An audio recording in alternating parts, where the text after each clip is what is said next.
ஓம் நமச்சிவாய சிவாய நமக சிவே சிவே சிவே சிவ. ஓம் நமோ நாரத நாராயணாய நமக. நாளை ஆங்கிலம் 2024 ஜூன் மாதம் 25ஆம் தேதி செவ்வாய்க்கிழமையுடன் சேர்ந்த சதுர்த்தி நாளை இரவு 11:20 வரை இருப்பதாக பஞ்சாங்கத்தில் சில பஞ்சாங்கத்தில் மாறுதலாக இருக்கும். இருந்தாலும் நீங்கள் தயாராகுங்கள். எதுக்காக, என்னத்துக்காக? அதனுடைய அருமையான ஒரு விஷயம், ஒரு ரகசியம். இந்த ரகசியத்தை நமது வாத்தியார் எனக்கு, நான் அவருடன் இருக்கும்போது 2001ஆம் ஆண்டில் பிப்ரவரி மாதம் எனக்கு சொன்னார்.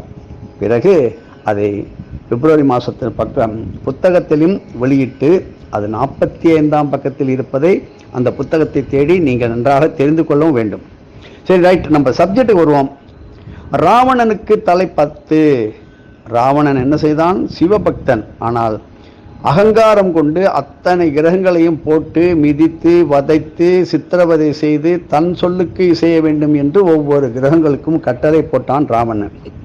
ஆனால் இந்த ராவணனுக்கு ஒரு ஏதோ யாரோ சொல்லி கொடுத்து, பரவாயில்ல, அவங்கவுங்க கிழமை வரும்போது, இப்போ செவ்வாய்க்கிழமைனா செவ்வாய் பகவானுக்கு ஒரு விடுதலை மாதிரி, பெயில், ஒரு நாளைக்கு நீ உன் லோகத்துக்கு போயிட்டு வரலாம். புதனுக்கு அந்த மாதிரி போனோம். சூரியனுக்கு ஞாயிற்றுக்கிழமையில போகலாம். இப்படி நீ போய் உன் லோகத்துக்கு போயிட்டு வா, இங்கே ஆனால் வரணும், அந்த கண்டிஷன். அந்த மாதிரி ஜாமீனில் விடுறார். இப்படி பண்ணும் பொழுது ராவணன் படுத்திய பாடு கொஞ்சம் நஞ்சம் கிடையாது. ஒவ்வொரு கிரகங்களையும் சோதனை செய்தான்.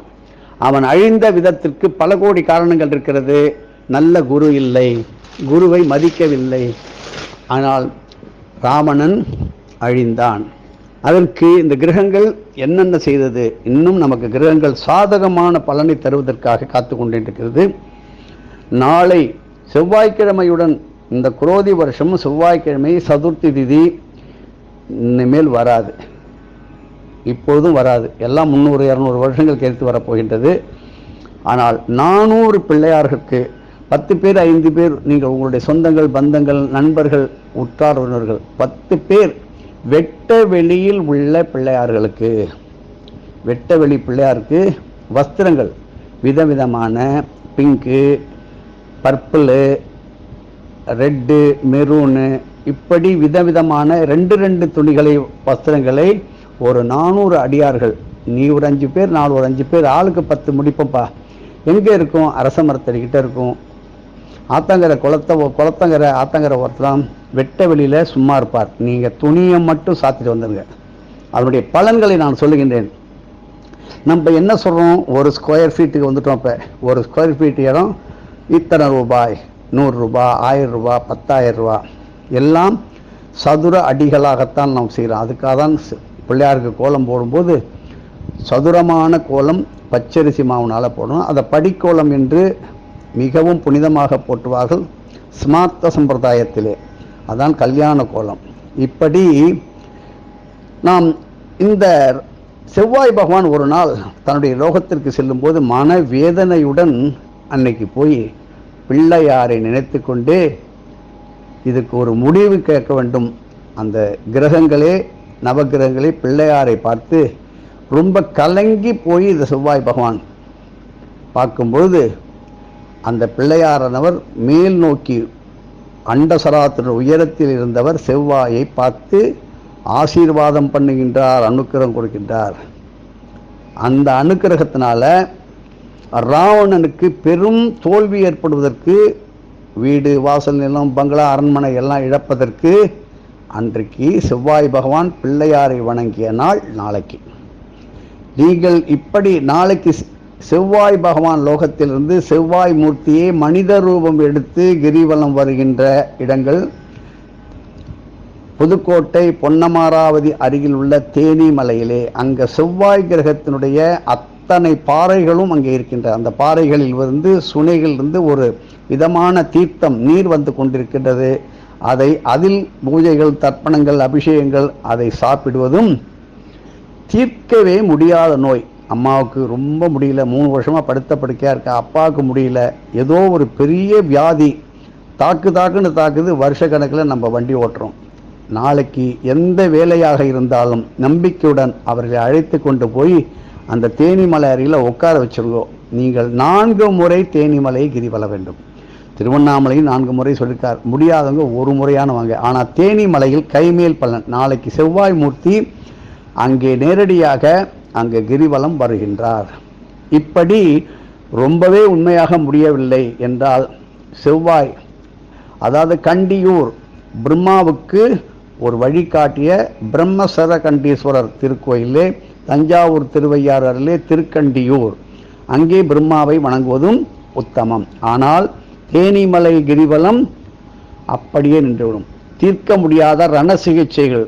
நாளைக்கு வியாதி, நமக்கு தான் வியாதியே இல்லையே அப்படின்னு நினைக்காதீர்கள். வராமல் இருக்கணுமே, நமக்கு சொத்து பிரச்சனையே இல்லை, வீடு கட்ட வேண்டிய அவசியமே கிடையாது, வாங்கிட்டோமே அப்படின்னு நினைக்கக்கூடாது. கட்டிய வீட்டில் எவனான்னு உள்ள பொந்துப்பான் சொல்லுவாங்களே, கரையான் புத்து கட்டிச்சு கருணாகம் குடியிருந்ததுன்னு. யாரான குடியிருந்துருவான், அப்போ கலப்பவே முடியாது. தொழிற்சாலைகள், நெருப்பில் வெந்து வேகின்ற பிஸ்கெட்டு, பெரிய பெரிய தொழிற்சாலைகள், ஃபேக்ட்ரிகள், காலவாய்கள், சேம்பர்கள், சூளைகள், மண்பாண்டங்கள் செய்வோர்கள் எல்லோருக்கும் இது உண்டு.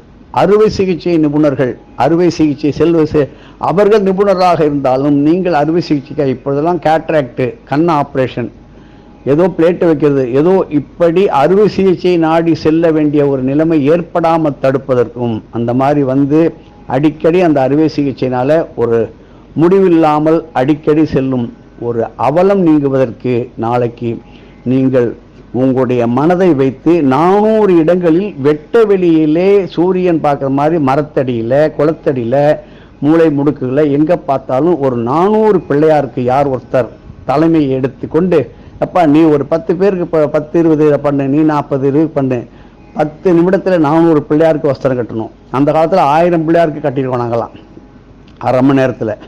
அதுபோல் நீங்கள் 400 பிள்ளையாருக்கு தான் சொல்லியிருக்கோம். நீங்கள் இதை செய்துவிட்டு இன்னும் ஒரு விரதம் நீங்கள் முயற்சி எடுத்தால், அருகம்புல்லை இன்று இரவே ஒரு செப்பு பாத்திரத்தில், மண் பாத்திரத்திலே ஊற வைத்து அந்த நீரை மட்டும் நாளைக்கு குடித்துவிட்டு, முடிந்த அளவுக்கு வியாதி உள்ளவர்களுக்காக இருந்தாலும் சரி, கொஞ்சம் தன்னை கட்டிக்கிட்டு நீங்கள் கிரிவலம் இல்லை என்றால் பூஜை செய்து அந்த அருகம்புல் சாறை அருந்தினால், அடிக்கடி வீட்டில் ஆப்ரேஷன், அறுவை சிகிச்சை, ஒரு டாக்டர் பர்மனண்டாக நிரந்தரமாக வீட்டில் இருக்க வேண்டும். ஆனால் அந்த டாக்டராலையும் முடியாது. அவரும் என்ன பண்ணுவார், உங்களுக்கு நல்லது செய்யணும்னு நினைப்பார். அவருக்கும் ஒரு நல்ல சக்தியை கொடுக்கின்ற அற்புதமான இந்த செவ்வாய்க்கிழமை, அதாவது விநாயகர் விரதத்தை எப்படி நீங்கள் ஆரம்பிக்கணும்னு கேட்டிங்கன்னா, பிரதமை திதியிலே பால கணபதி, துதியை திதியில் தருண கணபதி, திருதியில் இன்று பக்தி கணபதி, நாளைக்கு சதுர்த்தியில், அதாவது இன்னைக்கு திருதியை பக்தி கணபதி, நாளைக்கு வீர கணபதி. இந்த 4 நாளும் இது மாதிரி நீங்கள் தொடர்ந்து இருக்கும்பொழுது, 4 நாளாக பிரித்து மேய்ஞ்சிட்டாயா, 4 என்பதற்கு எளிமையாக கிழக்கு மேற்கு தெற்கு வடக்கு NEWS, north east west south சொல்கிறோம். இப்படி 4 புறமும் சதுரமாக வீடு கட்டுவது உயர்ந்த நிலைக்கு கொண்டு போகும். செவ்வகம் அப்புறம் ரவுண்டு, முக்கோணம் எந்த காலத்திலும் இடங்கள் அமையவே கூடாது. முச்சந்தியில் வீடு கட்டக்கூடாது. இப்படி பள்ளிக்கூடமாக இருந்தால் சரி, அதாவது ஸ்கொயர் வடிவிலே, சதுர வடிவிலே எது சேர்த்தாலும் சதுர்த்தி 4, 1 2 3 அப்படி. ஓம் பாலகணபதையே போற்றி, ஓம் காலஸ்வரூபாய வித்மகே காலாதீதாய தீமஹி தன்னோ காலயோக ஷோடஜ ஸ்ரீ பாலகணபதி பிரச்சோதயாது. அப்படி பாலகணபதி பிரதமை, தருண கணபதி திருதி, இன்றைக்கு பக்தி கணபதி திருதி, நாளைக்கு வீர கணபதி. நாளைக்கு வீர கணபதி அனுக்கிரகத்தும் செவ்வாயினுடைய தரிசனம் போட்டு இந்த வீர கணபதியினுடைய தரிசனம். திருமக்கோட்டையிலே 16 கணபதி, சோடஜ கணபதி. திருப்பாச்சூர், சென்னைக்கு அருகிலே திருப்பாச்சூர்னு உள்ள 11 கணபதி அருமையானது. பெரிய மூர்த்தம் உள்ள கணபதிகளை வணங்குவதும் முடியலை என்று தயவு செய்து உங்கள் குடும்பத்தில் 2 பேரை வெளியில் அனுப்புங்க, அதை போய் பண்ண சொல்லுங்க. கணபதி ஹோமம் பண்ணுறோம், கணபதி யாகம் பண்ணுறோம், மோதகம் பண்ணுங்கோ, கொழுக்கட்டை பண்ணுங்கோ, புழு முந்திரி, பஞ்சாமிர்தம் இவைகள்லாம் பண்ணுங்கோ. சக்கரை பொங்கலை நல்லா ஜம்முன்னு நல்ல நெய், தேன், கம்மன்னு ஏலக்காலம் போட்டு சக்கரை பொங்கல், கொழுக்கட்டை, பிள்ளையாருக்கு உண்டிய நாகப்பழம் என்ன அப்படி பிள்ளையாருக்கு பிடித்த அத்தனையும் வைத்து படைத்து ஏழைகளுக்கு தானம் பண்ணுங்க. நீங்கள் சாப்பிடக்கூடாது. ஏழை அங்கே அனுப்புவார் பிள்ளையார். இந்த பிள்ளையாரையே உபாசனை தெய்வமாக கணபதி, கணேசன் இவர்களும் செய்வது நல்லது. இப்படி அடிக்கடி பிள்ளையாரை மட்டும் வணங்கி வந்தவர் ஔவையார் பாட்டி என்ன செய்தார்? அது போனார், காலாலேயே நடந்து போகாமல் தலையாலேயே நடந்து போனால். அதனால காரைக்கால் அம்மையாருக்கு உயர்வை கொடுத்த அது ஒரு அற்புதம் இருக்கின்றது. பிள்ளையார் நினைச்சா எந்த ஒரு காரியத்தையும் எந்த ஒரு சுபமுகூர்த்தையும் பிள்ளையார் பூஜையிலிருந்து தான் ஆரம்பிக்கிறோம். விநாயகர் பூஜை இல்லைன்னா வைஷ்ணவ சம்பிரதாய விஸ்வக்ஷேன ஆராதனம். சேனைக்கு விஸ்வக்ஷேன சேனாதிபதியாக அதிபதியாக சகல தெய்வத்திற்கும் அதிபதியாக விளங்குவர் விஸ்வக்ஷேனம். அதனால இது பிள்ளையார் பூஜை அப்படின்னு சொல்லுவாங்க வெளியில். ஆனால் ரகசியமாக உள்ள செய்வார். நீங்களும் அந்த மாதிரி செஞ்சுக்கோங்க. இப்படி சென்னையை சுற்றி பல இடங்களிலும் வெட்ட வெளியிலும் இன்னும் பல கிராமங்களில் பல கோடி விநாயகர் துணி இல்லாமல் வஸ்திரம் இல்லாமல் அப்படியே அம்போன்னு இருக்கிறார். உங்கள் மானம் மரியாதை அப்படின்னு போகக்கூடாமல் இருக்கணும். குழந்தைகள் நல்ல விதமாக இருக்கணும். படிப்பில் நல்ல ஞாபக சக்தி, எது போட்டாலும் ஜெயிச்சு வரணும். வீரம் வீரியம், இப்படி செல்வத்தையும் கொடுக்கின்ற அற்புதமான நல்ல நாள் அங்காரக சதுர்த்தி. நேற்று அங்காரக சதுர்த்தியை பற்றி சொன்னோம். இப்போ நீங்கள் செய்யும் பொழுது உங்களுடைய எல்லா காரியம் ராவணனை அந்த பிள்ளையார் செவ்வாய் பகவானை தன்னுடைய கணபதி லோகத்திலிருந்து பார்க்கிறார். செவ்வாயை பிள்ளையாரை போய் பார்க்க முடியல.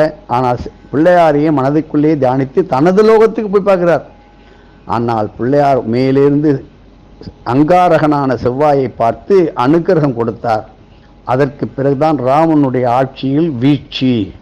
அந்த மாதிரி நாளைக்கு தேனிமலையிலே செவ்வாய் பகவானை மனித ரூபத்திலும் பல மிருகங்கள் ரூபத்திலும் கண்டிப்பாக தரிசனம் செய்யலாம். செவ்வாய் கிரகத்தினுடைய லோகத்தினுடைய அற்புத பாறை வகைகள் சார்ந்ததான் தேனிமலை. இப்படி திருமக்கோட்டை, தேனிமலை, திருப்பாச்சூர், இன்னும் பல மகாகணபதி, உயர்ந்த பெரிய பெரிய கணபதிகள், 4 முகங்களை கொண்ட கணபதி. எப்படி சிவன் கோயிலெல்லாம் பார்த்தீங்கன்னா 4 முக பிரம்மா இருக்கோ, 4 முக கணபதியை தேடி பிடித்து நீங்கள் பூஜை செய்யும்பொழுது 4 பேர் உங்களை மதிப்பாங்கன்னு சொல்லுவாங்க. 4 பேர், 4 கோடி பேர், 4 பேர், எல்லா மூர்த்திகளும் நாளைக்கு. இப்படி இறைவனே கிரிவலம் வரும்போது பெரிய மகான்கள் சித்தர்கள் வருவாங்களா வரமாட்டாங்களா? அவங்களும் வருவாங்க. இதை பற்றி சொன்ன நம்ம வாத்தியார் வர மாட்டோம். அவர் தலைமையில தான் நாளைக்கு நடக்க போகிறது. இப்படி குழந்தைகளுடைய ஒவ்வொரு பருவகாலம் வரும்பொழுது நமக்கு ஒரு சந்தோஷம் வரும்பொழுது ஒரு கவலையும் வரும். பிறந்த குழந்தை பிறந்தது முதல்ல கல்யாணம் ஆகிற வரையும் ஒவ்வொரு நாளைக்கும் வாழ்க்கையிலே எதிர்நீச்சலாக வாழ்ந்து கொண்டிருக்கின்றோம். எந்த நேரத்தில் என்ன நடக்கும் என்று. அதாவது பூமிக்காரகனானிய செவ்வாய் நமக்கு காரியத்தையெல்லாம் ஜெயிக்கக்கூடிய தைரியத்தை கொடுக்கின்ற வீர கணபதி, ஞான கணபதி, பக்தி கணபதி. ஓம் நமோ விராதபதயே நமோ கணபதயே நம பிரமதபதயே நமஸ்தே அத்துலம்போதராய ஏகதந்தாய விக்ன விநாசினே சிவசுதாய ஸ்ரீ வரதமூர்த்தயே நமோ நமக. கஜானன பத்மார்க்கம் கஜானனம் மகர்நிஷம் அநேகதந்தம் பக்தானாம் ஏகதந்தம் உபாஸ்மயே. வக்கரதுண்ட மகாகாயா கோடி சூரிய சமப்பிரபா அபிக்கிடம் குருமே தேவா சர்வகாரியேஷு சர்வதா. 400 வஸ்திரங்கள், 400 பிள்ளையார், 400 2 800 வஸ்திரங்களை வாங்கி இடுப்பில் ஒன்று கட்டுங்க, மேலே ஒன்று போடுங்க. ஒரே ஒரு வஸ்திரத்தை மட்டும் இப்படி சுற்றி இப்படி போடக்கூடாது. அதனுடைய மகிமை தெரியாமல் செய்வார். இருந்தாலும் பலன் உண்டு, அப்படி செய்யக்கூடாது. விதவிதமான கலர், அதாவது ரெட்டினுடைய கலரில் ஆரஞ்சு கலந்து, பர்பிள் கலந்து, பிங்க்கு, ரோஸு, இப்படி சொன்ன கத்திரிப்பூ கலர், இப்படியெல்லாம் போடும்போது அந்த விநாயகர் நமது அகஸ்திய கிருபா சென்னையில் 1 2 கிடைப்பதற்கான வாய்ப்புகள் இன்று கிடைக்கலாம். நீங்கள் ஏற்பாடு பண்ணும்பொழுது அதை வீட்டிலே வைத்து எளிமையான முறையிலே பன்னீர் பால் அபிஷேகம் செய்து உங்களுடைய கையிலும் பூஜை அறையிலும் நீங்கள் செல்லும் போதெல்லாம் எடுத்து சென்றால் எதிராளி, நம்ம எதிராளினாக்க சண்டைக்காரன் கிடையாது, அடுத்தவன் என்ன கேட்க போகிறான், அதுக்கு நம்ம என்ன பதில் சொல்லணும் என்பதை ஞான விநாயகனாக இருந்து உங்களுக்கு வழி நடத்துவார். புரியுதுங்களா?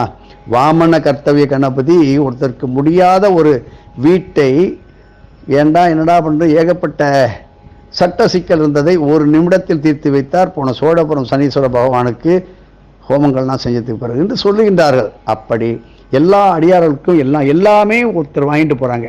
அது எல்லாரும் வாங்கணும் இல்லையோ, எல்லாம் வாங்கிட்டு போகிறாங்கன்னா அவங்களுக்கு நடக்குது. நீங்களும் அதை நடைபெற்று கொள்ள வேண்டும். இப்படி கம் கணபதியே என்கின்ற மந்திரத்தை ஓதுவதும், கணபதி வழிபாடு கணபதி ஹோமங்கள் வீட்டில் செய்வதும், அடிக்கடி மாதத்தில் ஒரு தடவை செய்வதும், எங்கெங்கெல்லாம் பிள்ளையார் இருக்கிறாரோ அவருக்கு தோப்பு கரணத்தை நன்றாக குனிந்து போடுவதால் மூட்டு சம்பந்தமான வியாதி வராது. கால் சம்பந்தமான வியாதி, ரொமாட்டிக் பெயின், இப்படி என்னென்னமோ நடக்குது. மாற்றுரைத்த பிள்ளையாறு, வழக்குரைத்த நாதர், இப்படி நிறைய இருக்குது. என்னென்னமோ இருக்குது. வலம்புரி விநாயகர், வெள்ளை வேம்பு விநாயகர், இப்படி முக்குருணி விநாயகர், பஞ்சமுக விநாயகர், இப்படி விநாயகர்கள் பல. ஆனால் நாளைக்கு எப்படியாவது எப்பாடுபட்டாவது எல்லா வேலைகளையும் அதற்கு பின்னாடி தள்ளுங்கோ. இதற்கு காலையிலே இன்றிலிருந்தே நீங்கள் தயார் பண்ணி 2 வஸ்திரத்தை கொடுத்து உங்கள் பையங்க பிள்ளைங்க மாட்டு பொண்ணு மாப்பிள்ளைகள்கிட்ட சொல்லி இதை சாத்திட்டு வாடா கண்ணு அப்படின்னு சொல்லுங்கள். எளிமையாக அவன் ஒரு 10 பிள்ளையாருக்கு ஈஸியாக. நீங்கள் தெருவில் நடந்து போனால் 10 இடத்துல 20 இடத்துல பிள்ளையார் இருப்பார். இப்படி 20 பேர் 2 இடத்துல செய்யணும், 400 பிள்ளையார் அரை மணி நேரத்தில் முடிச்சிடலாம். இப்படி நீங்கள் செய்தால் அதாவது இனிமேல் பல 1000 வருஷங்கள் கூட எல்லாம் கிடைக்காது. அற்புதமான தெய்வீக ரகசியத்தை அடியேனிடம் வாத்தியார் பேசி கொண்டிருக்கும் போது ஒரு காலத்தில் சொன்னார். திருக்கோஷ்டியூரில் ஒரு காரியம் நடக்கும்போது, நல்ல சத்தங்க நடக்கும்போது, அதை சொல்லிய பல நாளுக்கு பிறகு அதையே மீண்டும் எல்லோருக்கும் எளிமையாக இருக்க வேண்டும் என்று அகஸ்திய விஜயத்திலே, அதாவது 2001 பிப்ரவரி மாதத்திலே 45ஆம் பக்கத்தை நீங்கள் எடுத்து, நான் சொல்கிறது கப்சாவோட என்னன்னு நீங்கள் பார்த்துக்கலாம். இப்படி எல்லா விதமான காரியம், குழந்தை சரியா இல்லை, பொன் குழந்தையாக பிறந்திருக்கும், பிள்ளை இல்லை, பிள்ளையாக பிறந்திருக்கும், பொண்ணு இருக்கும், குழந்தைகள் எந்த காரியத்தை பண்ணாலும் தடங்கள், மறதி வந்துடுது, பரீட்சையில் கவலை, தேர்வில் ஜெயிக்குமா தோக்குமா. இப்போ தேர்வு, அதாவது தேர்வு வைப்பாங்க, ஆனால் கடைசி நேரத்தில் தேர்வு இல்லை. ஒரு ப்ரோக்ராம் வைப்பாங்க, ஒரு காரியம் ஆரம்பிப்பாங்க, கடைசி நேரத்தில் அது இல்லை. அப்போ அப்செட் ஆகிடுவீங்க. இது இனிமேல் நடந்து கொண்டு தான் இருக்கும். அதற்கு நீங்கள் தயாராக எல்லாவற்றையும் எதிர்கொள்ளுகின்ற தைரியத்தை கொடுக்கின்றவர் இந்த பிள்ளையார். இதில் பல துறைகளிலே பணி செய்கின்றவர்கள், பெரிய பெரிய தொழிற்சாலையெல்லாம் எந்த காரணத்தினாலே தெரியாது மூடிடுவாங்க. அப்படியே இருக்கும், நடைபெறாமல், வருமானம் இல்லாமல் அப்படியே மக்கி போயிடும். பார்க்க இடம் இருக்கும், வீடு இருக்கும், வீடு கட்ட முடியாது, நிலம் இல்லை, விவசாயம் பண்ண முடியாது, அப்படியே தரிசு நிலங்களாக போட்டுவிடுவார்கள். பெரிய பெரிய தீப்பற்றி வான அளவுக்கு எரிய வைக்கின்ற அந்த மாதிரியான தொழிற்சாலைகள், வெல்லம் காய்ச்சுவது, கரும்பு காய்ச்சுவது, இப்படி செங்கல் தயாரிப்பு நிறுவனங்கள் கண்டிப்பாக செய்ய வேண்டியது ஒன்று. இல்லை என்றால் நாளைக்கு இந்த மாதிரி பூமிக்காரனானே அவனுடைய மண்ணை எடுத்து நாம் செய்கின்ற இந்த மண் இல்லாமல், கல் இல்லாமல் வீடு கட்ட முடியுமா? செங்கல், மண், மணல், அவைக்கெல்லாம் பூமிக்காரன செவ்வாய், சகோதரக்காரன் செவ்வாய், ராஜ்யாதிபதி செவ்வாய், இராணுவ வீரன் செவ்வாய், காவலர்கள், போலீஸ் உயர் அதிகாரிகள், உலகம் பூரா, இந்த இந்திய தேசத்துக்கோ தமிழ்நாட்டுக்கோ ஆந்திரா கடை எல்லாருக்கும் நாளைக்கு கண்டிப்பாக செவ்வாயை வணங்கினால், ரியல் எஸ்டேட் செய்கின்றவர்கள் பெரிய உயர்ந்த அளவிலே நிரந்தரமான ஒரு நிலைமை, தகராறு வந்தோம், அதாவது பார்ட்னர், அந்த மாதிரி கூட்டு வியாபாரம் செய்கின்றவர்களுக்கு மனஸ்தாபங்கள் வராமல் இருப்பதற்கும் நாளைக்கு இனிமேல் கிடைக்காத அங்காரக சதுர்த்தியை கொண்டாடி நீங்கள் செல்வ கணபதியை விருத்தி செய்து, நமது அகஸ்திய கிருபா கேந்திர ஆலயத்தினுடைய எண்ணானது நேரத்தில் கொடுக்கப்பட்டது. அந்த பிள்ளையாரை கிடைத்தால் வாங்கி அதையும் வைத்து நீங்கள் பூஜை செய்தால் பெருமை மிக்க அருமையான மகிழ்ச்சியான வாழ்க்கை கிடைக்கும். எல்லாம் சத்குரு ஸ்ரீ வெங்கட்ராம சித்தர் எனக்கு சொன்னதை உங்களுக்கு சொல்லிக் கொடுக்கிறேன். எதுவும் என்னுடையதல்ல, அனைத்தும் உன்னுடையதே. அருளாளா அருணாச்சலா.